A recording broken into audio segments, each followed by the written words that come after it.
This is a brief introduction to computational science and engineering. In the short lecture, we'll cover the meaning of computational science, modeling, simulation, and machine learning, computer science versus computational science, Python, and scientific computing. So for a long time, theory and experiments were the only methods of science. During the 20th century, with the rise of computational resources and power, scientists were able to make numerical models and simulations for problems. In short, computational science uses algorithms and computing infrastructures to help us understand and solve complicated problems.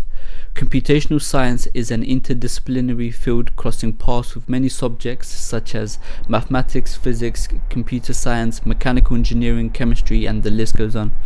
Computational modeling allows us to simulate and then study the data. Firstly, it is essential to break down and simplify the problem. We then need to see if we can describe the problem analytically or numerically. After achieving this, we aim to translate the data into a computational model. Finally, after the simulation, we interpret the data. Computer science and computational science may seem like they are identical area of study externally.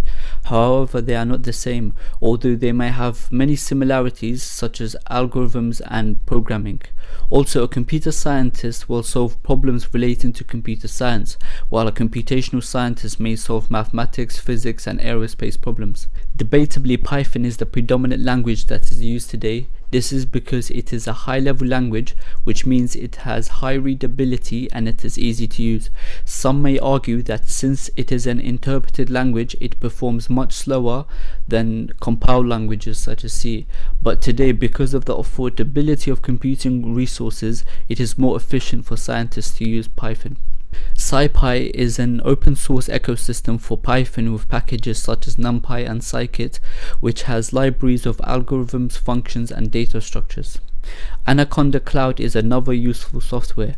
They have provided a cloud computing platform for data scientists to share their work. This software enables you to search and download popular Python and R packages.